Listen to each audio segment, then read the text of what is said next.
You're just in time for the Johnny Brew Show.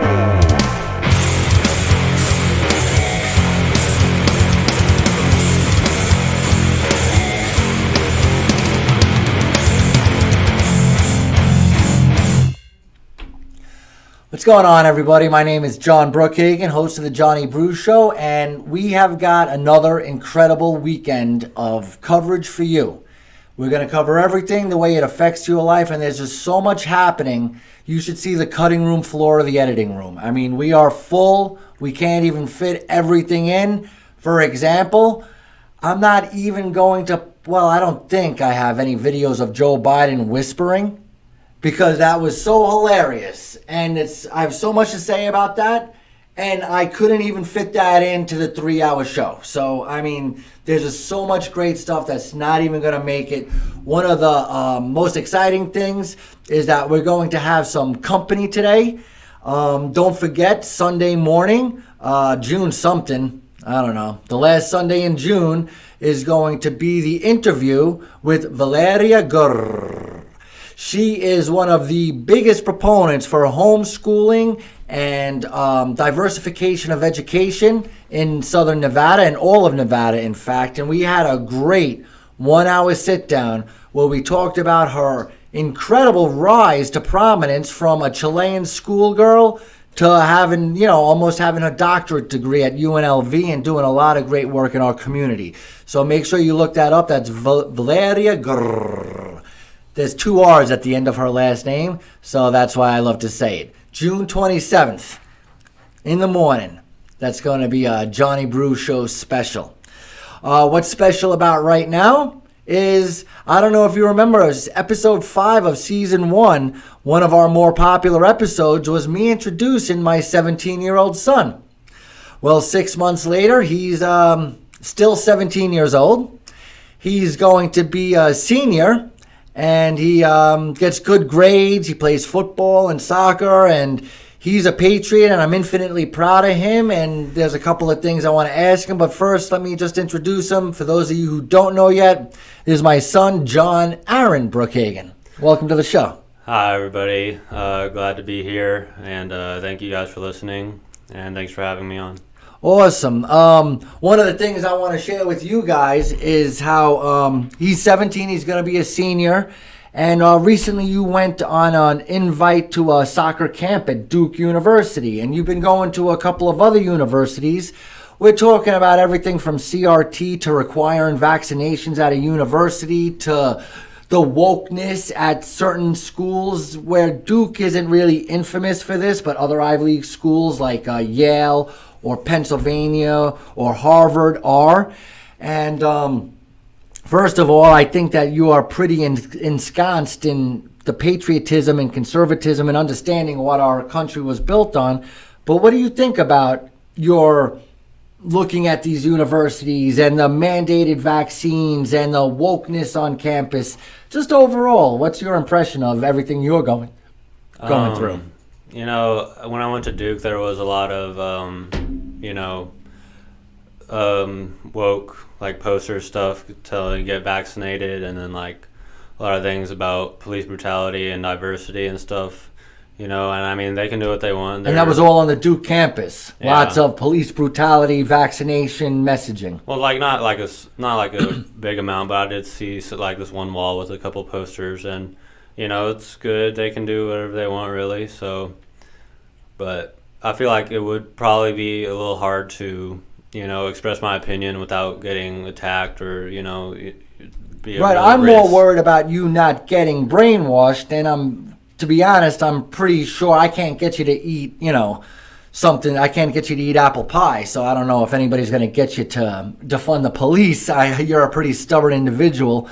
But, I didn't think much about you being able to express yourself. I mean, for example, on the podcast, I'm like, pick a segment you want to talk about. And you said, can I do all of them? Because you seem to be really enthusiastic about the things we're talking about here. And it sounds like you do like to talk about these things. So are you going to try to put your head down and get through it? Or are you going to try to stand your ground, or a combination? I'm just going to really just go. If I go to Duke or wherever I go, I'm just going to just go. I'm not really gonna like put it out there, but if like something happens and like I should speak up, I will. And I'm not gonna stay silent if something like crazy happens, but I'm not gonna go out. So you're not gonna pick a fight or be an activist, but at the same time, if somebody asks you about a specific subject, you're not gonna bullshit them either. Yeah, that's what I'm saying. All right. Well, we're gonna get into all this. He's gonna be joining me for at least 90 minutes. So why don't we get into the first thing that we're gonna be talking about? We're gonna update on COVID because obviously. As sick, me and my wife, we've been over COVID since what? December, January? I think we were over COVID before Thanksgiving. And then I caught COVID, thanks to you. And then I recovered and you recovered. And we've been super over COVID since. Then when the CDC started saying that they don't necessarily recommend masks anymore, I was super over COVID. I was done. That's it. Now I'm not wearing a mask, and if I go into your business, I used to put it on if you required it. Now I'm at the point where if you require it, I'll take my business elsewhere. No hard feelings. And again, I hate talking about the same damn thing week in and week out, but there's more revelations. There's more revelations. It keeps on going. So what I want to address is we're always addressing the very few staunch conservative freedom politicians we have in our federal government. We have a total of 535 congressmen and women in our government, and I could probably count maybe on 1-2 hands. You got Ted Cruz, Marco Rubio, you got the crazy girl, you got the guy who was protecting this crazy girl. Who was that? I showed you guys the video last time. Oh, Rob Johnson or something. It's not Don Johnson and Mario Tubbs or I'm going too far. All right, but this is another conservative congressman that had something really good to say. This is Tom Cotton discussing Anthony Fauci and his recent propaganda ways. Play tape.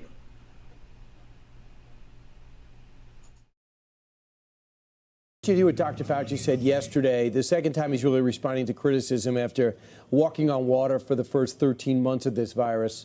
Not here, but other places. Listen. It is essential as a scientist that you evolve your opinion and your recommendations based on the data as it evolves. And that's the reason why I say people who then criticize me about that are actually criticizing science. Here we go again. Why don't you take this from here? Yeah, Tony Fauci is not acting as a scientist or a doctor anymore. He's acting as a Democratic Party activist in a white lab coat. Why doesn't he tell us what science, what data backs up the Biden administration's stupid mask mandate for airports and airplanes? Are you more likely to get the coronavirus in an airport than you are a shopping mall or an airplane? With its massive filtration systems, is it really necessary to kick off a family with an autistic child who can't wear a mask peacefully for an entire airplane? Does Dr. Fauci have evidence to support that from the data and the science? We shouldn't allow Tony Fauci and Facebook to determine what we can and cannot say about this virus, because from the beginning, he's been giving politicized advice. He's admitted that he's changed his advice based on what would be herd immunity levels, not based on what he thinks he sees in the data, but what he thinks the American people are ready to hear. All right, now, one thing I like about Tom Cotton a lot is he's a real straightforward, facts-first guy. He's not really, blowing up the hyperbole, which sometimes we like, from a Ted Cruz or a Marco Rubio. But he's very straightforward and factual. And this is exactly what we're talking about with the problems with Fauci is we don't feel like he's taking a scientific method. If he had said something like, for example, when the white coach was discussing hydroxychloroquine, Fauci didn't say, this is something that we need to look into. The numbers look promising, but I'm not going to recommend it. Or I never heard Fauci explain the difference between an older population or a younger population having to take different routes of preventative measures. I've never heard of him talking about, like I said on the Johnny Brew Show many times, opening windows and getting circulation. I never heard Fauci talk about some of these basic things, talking about zinc and vitamin C and vitamin D. Well, almost every single doctor was pushing that. Fauci really was mum on vitamins, on preventative causes, on ways that, closing the gyms, but encouraging people to continue exercising. These are the scientific clues that we were getting, and Fauci still to this day hasn't addressed any of them. He really has come off as a Democrat activist in a lab coat. I mean, what's your impression? Yeah, I really like Tom Cotton. He's one of my senators. I'm from Arkansas. And, like you're saying, it's just he never, said anything about exercising, anything like that. They always, say, stay home, wear a mask, don't go out. But, I forgot the numbers, but it was, the majority of people who, died or got really sick from COVID were overweight that, were obviously not older. But it just shows that, because a lot of people gained a lot of weight over COVID because they weren't going out doing anything. And if we were incentivized to exercise and things like that instead of just being told to stay home, I think that could have saved a lot of lives, and it would have helped people a lot. And And I remember at the peak of the pandemic, during one of the peaks, I think we had 3 peaks. And I remember I saw some numbers, and don't quote me on this, I'm not entirely exactly sure, but it was something like 81 or 83% of the people who were getting infected said they were staying home and wearing their mask and following the CDC guidelines word for word. And I don't know if that was 83% of the population and 83% of them caught COVID. And it was just, but I just feel like the advice that he was giving us and the people following the advice that our most senior professional was giving us was not working, was not slowing the spread. It wasn't helping at all. And there's even been other doctors who said stuff like staying home could be the worst thing for you, getting outside and getting some fresh air. And I'm not saying they're right either, but I feel like people entertaining, a scientist should be entertaining all ideas and trying to see what works and saying something like, instead of making it political, I would expect Fauci to say something like, let's see what's working in Florida and not working in New York to see if we could try to help more people. But it never seemed to be anything but a political black or white issue. And then we get into the origins of COVID-19. This is Jen Psaki, who was asked about, the ongoing question of was this a lab leak, which it is increasingly looking like, which I've believed it was since literally day one.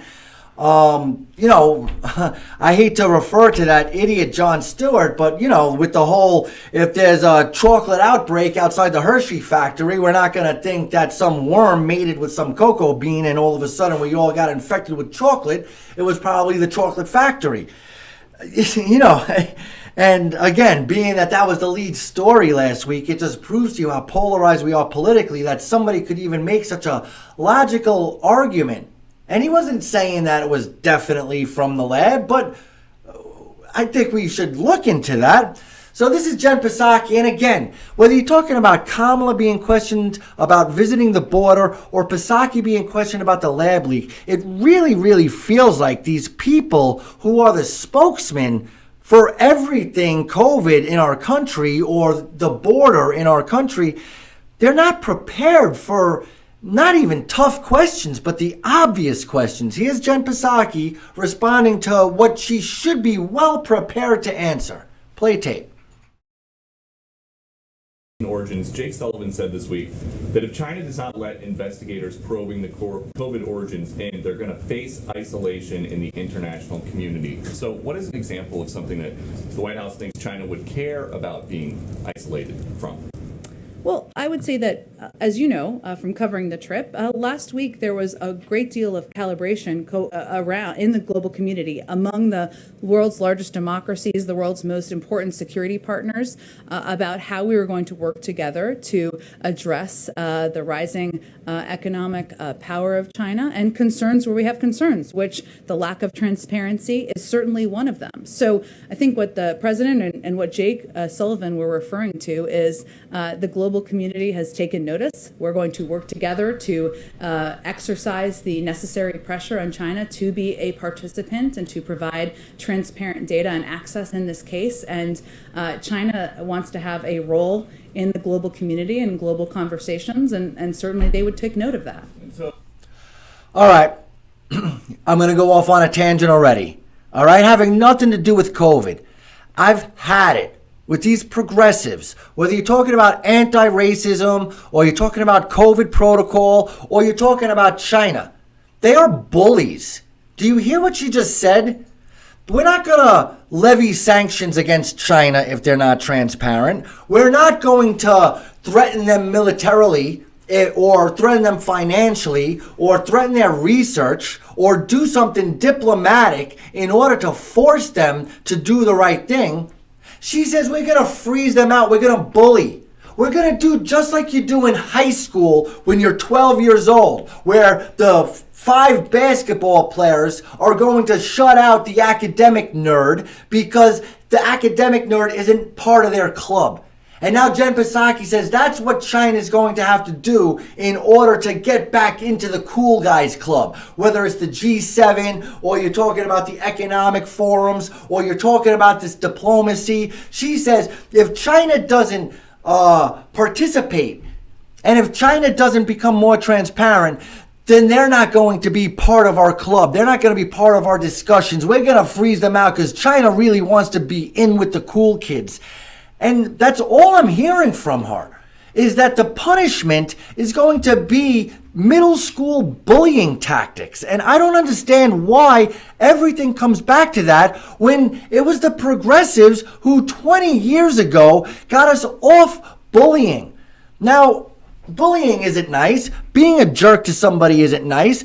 But I felt like, I was bullied as a kid and I did some bullying as a kid. And I felt like that was a part of growing up. We don't have to give every kid a trophy. We don't have to outlaw bullying. We got to teach people to be nice to each other. But we don't need special rules for bullying. If you're mean to somebody because you're a jerk or because you're a bully or because you're a racist, it's the same punishment. You're a jerk to someone, so you should get punished. I don't understand this whole anti-bullying campaign that now all they do is they fight their battles with bullying, whether it's calling you a racist or shutting you out of the G7. I mean, you're in high school. What do you think about bullying? And what do you think about what she said? I mean, about bullying, I think a lot of, I've seen, it not be tolerated as much, in schools and, it being more, acted upon. And, I feel like, obviously, there shouldn't be, repetitive bullying all the time. I don't think it's good. Well, you're a football player and a soccer player. Is there any hazing going on? I mean, now that you're going to be a senior, is there some sort of initiation for the freshmen, or am I talking about stuff you're not allowed to talk about? I mean, you don't have to be in detail, and I don't want to get you in trouble. But I'm just saying, when I was your age, if you were a 9th, 10th, or even an 11th grader joining the football team, the seniors, made you, carry the water, maybe they tied you up to the field goal posts and left you out there. And, they did little things that, may or may not have been really the right thing to do, but it was part of growing up. Do they have anything like that still, or did anti-bullying get rid of all sorts of hazing? And again, I'm not condoning hazing, but at the same time, I don't take me the wrong way. It's not that bad. We just usually make them get all the water and all the balls and stuff, and pick up the laundry. Yeah, it's just stuff every freshman does or sophomore whenever they get there, and then once you do it, then you're in, right? Yeah, and then you get to do it to somebody else. Yeah, it's nothing serious. I don't think it's that big of a deal. Right. Of course, hanging somebody upside down naked from the field goal posts is different from tying somebody up in toilet paper standing up on that goal post. There's a line, and hopefully that line is clearer. But at the same time, I'm not trying to say bullying is good or hazing is good, but at some point there is some sort of initiation, whether you're in the military or in the athletics or, and stuff like that, where you got to pay your dues. All right, I think Psaki has a little bit more to say. Play tape. So the White House's position would be that isolation from the international community is more of a deterrent than, say, sanctions and threatening sanctions or some other form of punishment. I think the point that Jake was making is that China wants to be seen as a power in the world, as a central actor in the world, and they are not looking to have the global community align against them. And then on infrastructure, Bernie Sanders is pitching a reconciliation package. There she goes with her bullying campaign. China doesn't want all of us aligning against them. Not like in war, not in like economic sanctions, but like in feelings. We don't want you to be aligning against us. And I know this isn't on the COVID topic either, but this is disgusting. It's one conservative reporter and 19 Democrat propaganda activists. And 2 years ago, it was one conservative reporter and 19 Democrat activists asking Trump the same questions. I mean, can't we get a free press that asks the tough questions? Isn't there a Democrat who wants to know where COVID came from? Isn't there a and when I say Democrat, I mean journalist from anybody except Fox News. Isn't there somebody from CNN or MSNBC or ABC or CBS or NBC or isn't there anybody else who wants to know if they're looking into the Wuhan leak? Isn't there somebody else who wants to know if Fauci could be a little bit more open-minded to hydroxychloroquine or zinc or fresh air, or maybe it's not transferred from a bat? I mean, I just feel like even if you're a tried and true blue Democrat, wouldn't you still have some tough questions to ask? The Johnny Bruce Show had Valeria Gur, who we promote. You know, she promotes homeschooling, she promotes school choice, and I promote her promoting that. But when she came in for an interview, I still had some tough questions about where the money comes from and why people would be against it and what are the downfalls of privatization of school. There's tough questions, even for people who are in your same camp. You have anything to add? Yeah, I feel like those questions are you need them to grow as a society. Whatever it is, and then they can help better each other and help understand each other more, and just because I don't know how to explain it, but Well, we have a great video coming up in the next segment when we're talking about school board meetings, and there was a father who read the Supreme Court decision, the United States Supreme Court decision of, I think it was the New York Times versus some dude. And in the decision, they said, that all free speech is free. And things that have to do with public policy and society need to be robust and need to be uncensored 100%. And sometimes some people's feelings are going to get hurt. And sometimes people are going to say things that mess with people's core beliefs.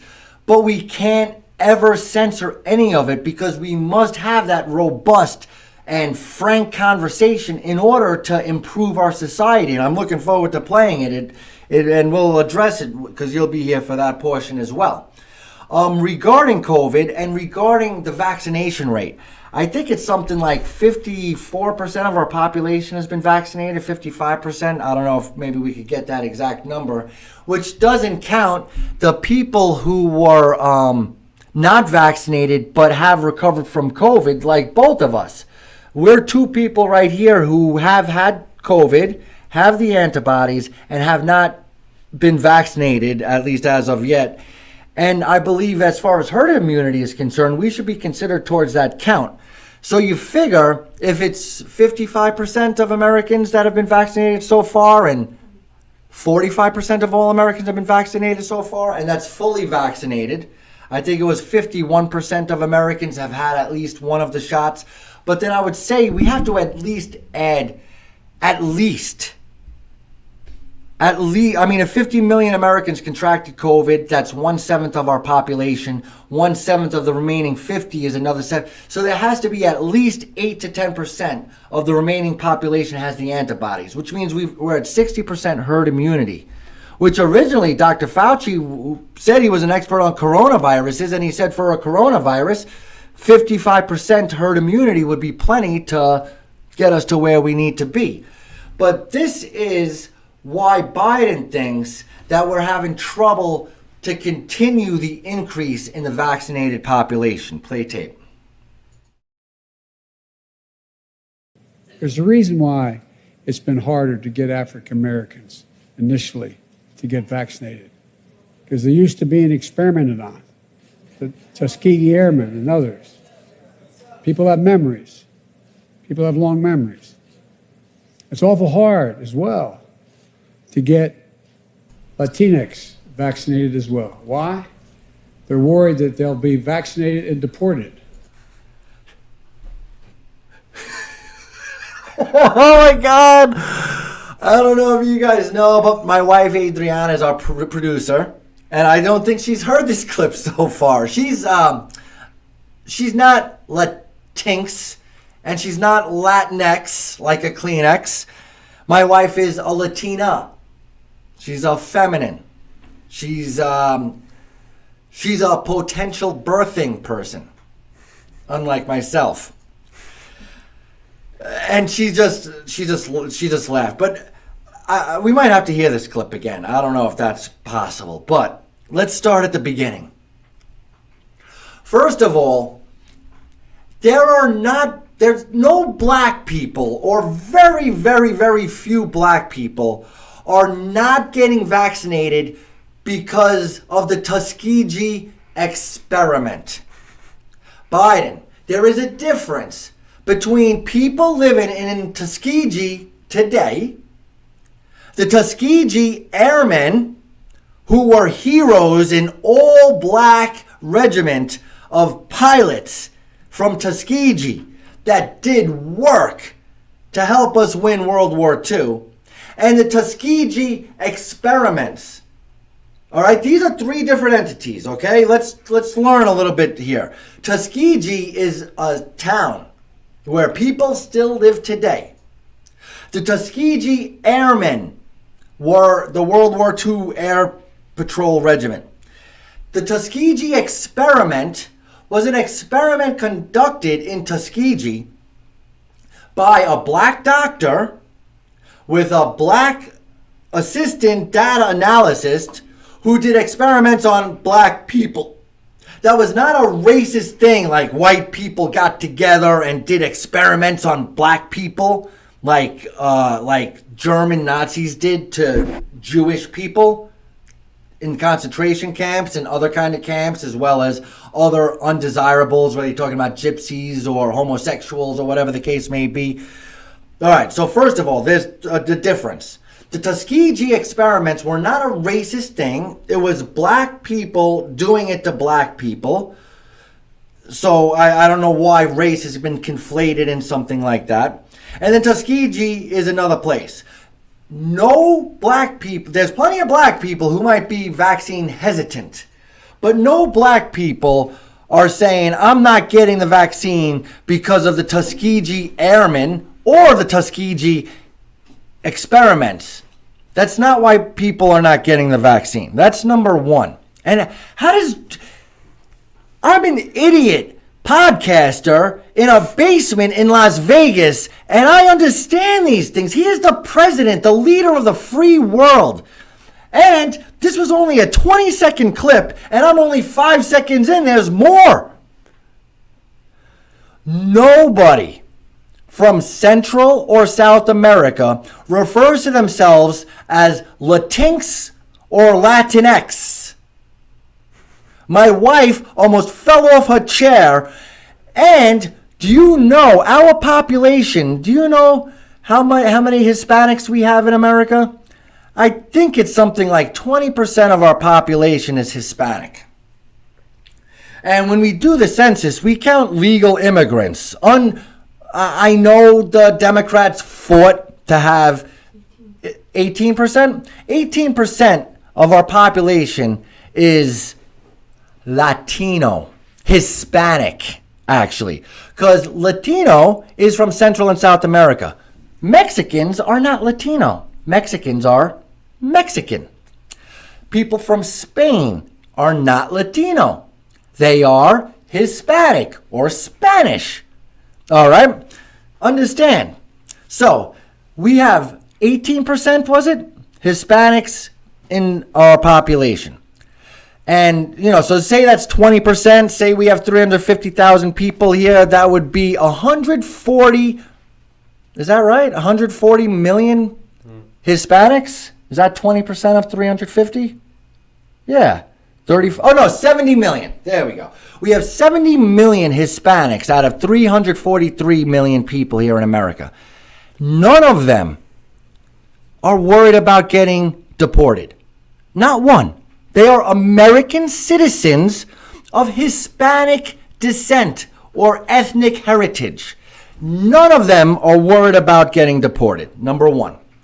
Number two, nobody at the vaccine, we can't even get our jails to work with ICE and immigration, any kind of immigration enforcement. We can't get our police stations to work with ICE in order to deport people. You really think these vaccination centers, which are run by liberal groups and progressive groups, are going to be calling up the ICE agents because you got a vaccine? Is Joe Biden gaslighting us and BSing us, or does he really think that black people aren't getting vaccinated because of the Tuskegee, I've said that word too many times today, so I've run out of my ability to say that word.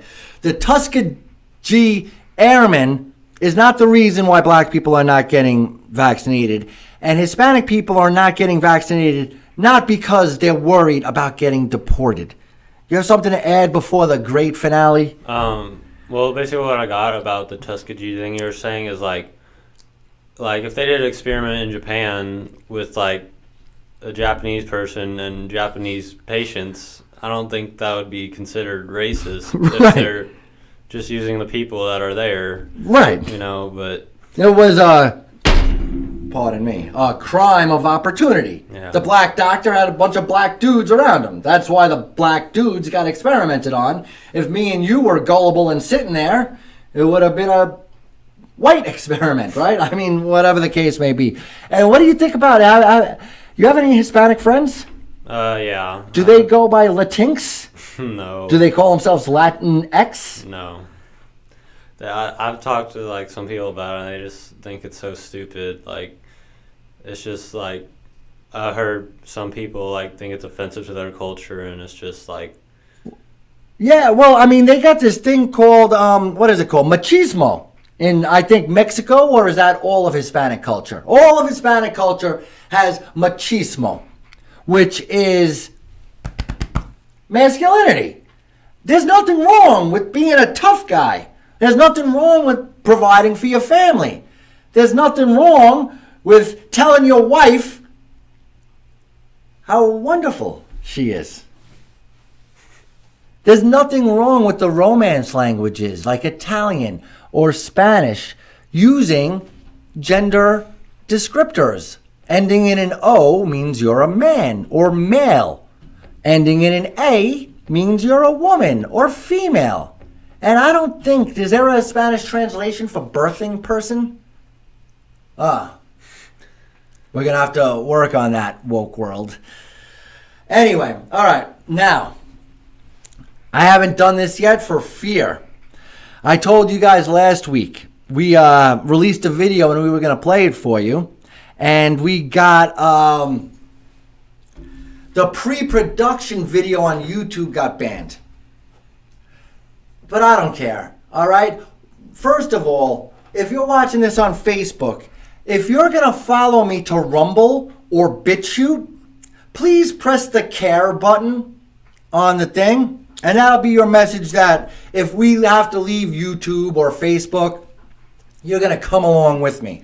Because I don't know if I'm going to be able to post this on. I'm going to post it on YouTube, but I'm afraid they're going to flag my account from doing it. But you know what? I promise you, I didn't do nothing. All it is people telling you what they know. All right? The Johnny Brew Show goes on location. In this particular segment, we go to the Las Vegas sign. You know, the Welcome to Las Vegas sign where everybody goes and takes pictures before their bachelor party.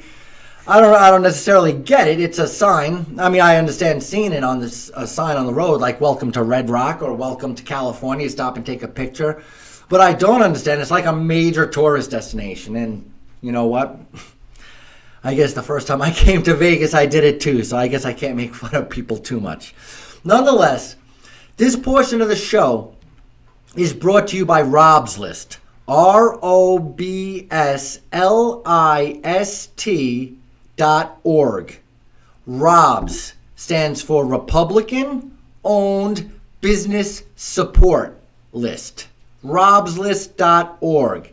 And Rob's List founder, Rob Kafka, we go out a couple of times a month, hit the Las Vegas Strip or the Las Vegas sign to tell you what people from all over this great country are thinking about a plethora of topics. And today's topic is obviously what they know about COVID, what they know about the vaccine. And this is you, America.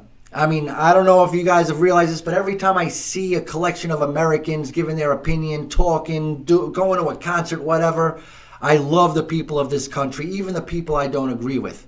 And this is what you, the people, have to say about the topics we're sharing tonight. Play tape.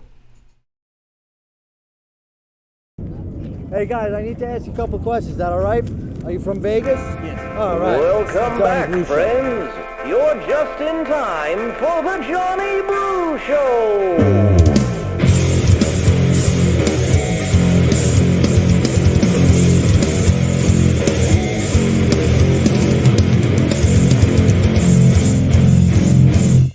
I'm Gary. This is my wife Tia. We're from Tennessee. My name's Belva. And I'm from New Orleans. Jessica from Alexandria. I'm from Mexico, and my name is German. My name is Coco Vinny Zaldivar. I'm from Las Vegas, Nevada. Jonathan Simmons from Kansas City, Missouri.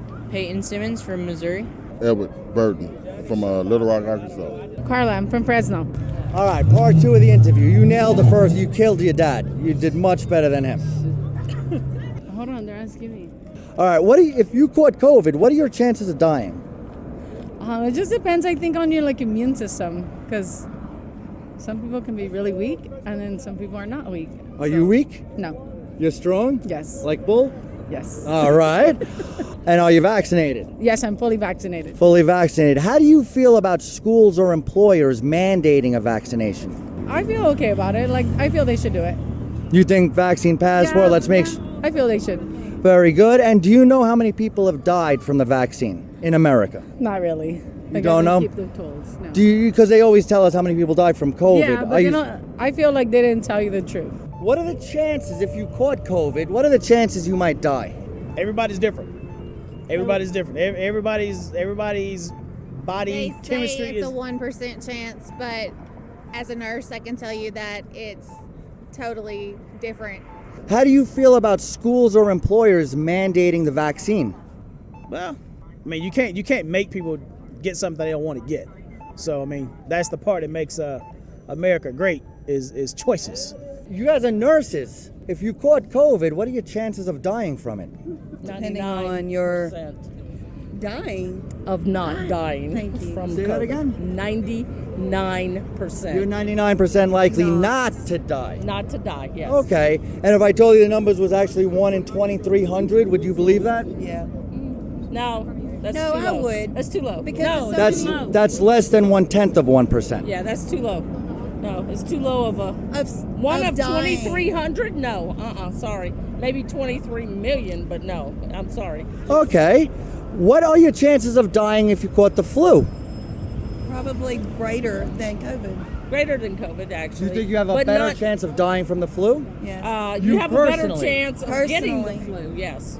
You have a better chance of getting the flu. But if you caught the flu and you caught It just COVID, depends on what comorbidities you have. It doesn't matter. Me or you could probably stand a good chance of surviving the flu or COVID. I had Because COVID. we both had COVID. It just depends. If you you had the already have COVID and the comorbidity- vaccine? Yes. Yes. You can't mandate. You can't mandate. Well, some There's too many schools other and businesses people- are. There's too many people with allergies and things like that they can't take those things. What? Answer the question. Let's take. I did. If you caught COVID, what are your chances of dying from it? 0.1%.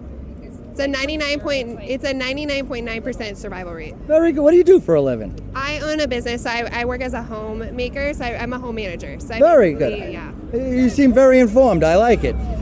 How do you feel about schools or businesses or employers mandating the vaccine? Absolutely not. My body, my rights. What would you suggest to somebody, say they're, gone to Duke or University of Harvard for 2 years, and then they say you can't come back for your third year without a vaccine? I think that if the masses conform, we're creating a new world to live in. So when you stand against and for something, when the masses stand against it, they're not going to push back. This is a guinea pig. It's an experiment. They want to see if we're going to play along. I think this girl is going to love the Johnny Brew Show. And if you caught COVID, what are your chances of dying?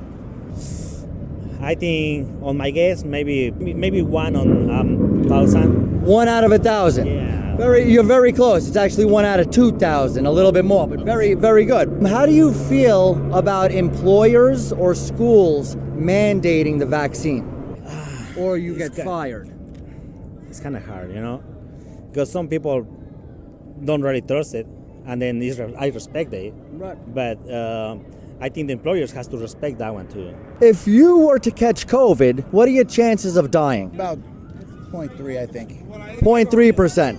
All right, you're close. It's 1 out of 2,200. 1 out of 2,200. Right, which is about 0.04%.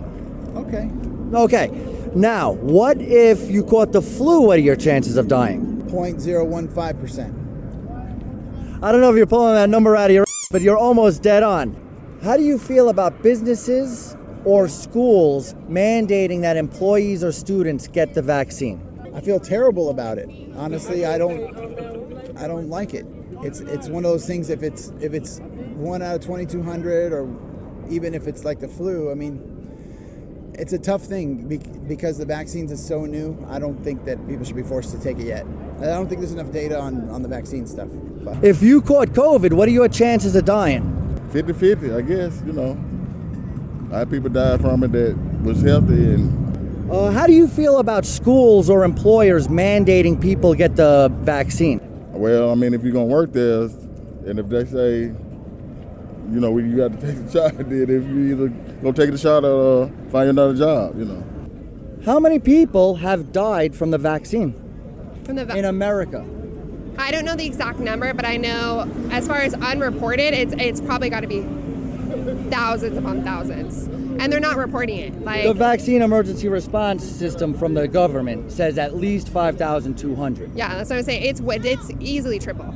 You don't hear about that a lot. No, you don't, because that's media. Media has an agenda, and it's about serving the big pharma. It's about serving their own political deep pockets. It's not about the American people. They profit off of a sick nation. It's not a healthcare system. It's a sick care system. We're not about that in Idaho. We love our guns. We love our freedom. How about our Bibles? I love my Bible too. All right, nurses. How many people have died so far in America from taking the vaccine?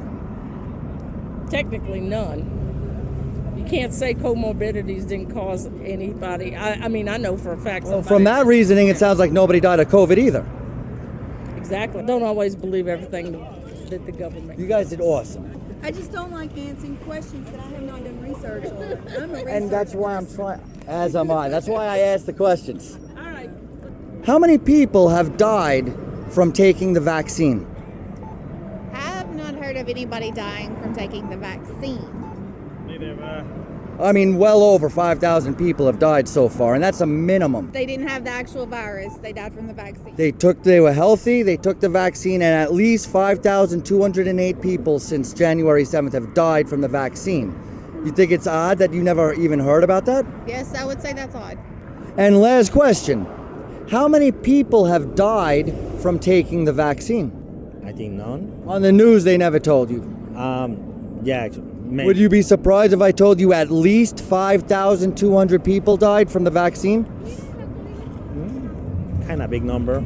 That's surprising. Yeah. Do you know how many Americans have died from taking the vaccine?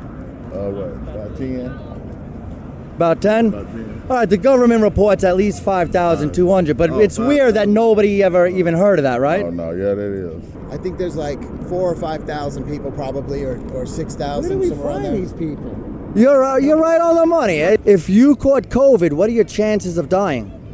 I don't know. Okay. If you could tell Las Vegas or the country any one thing, it doesn't have to be about anything, whatever you want it to be about, what would you tell everybody? Have fun and just be awesome. Just do your best to take care of yourself, your immune system, drink lots of fresh coconut water. Honestly, there's a lot of things you can do. I haven't caught COVID. I've been all over the world. Hawaii, Puerto Rico, Texas, Utah, New York, Miami. I've been all over and I've been safe. What you think, speak, and believe becomes your reality. So if you're living in fear, you're going to create a lot of things in your brain and then you're going to attract that. But if you think positivity and good things will happen. Be safe. Enjoy the every day, and that's all. Be nice. Be happy. Be respectful. And be nice, be happy, and be respectful. I could take that message.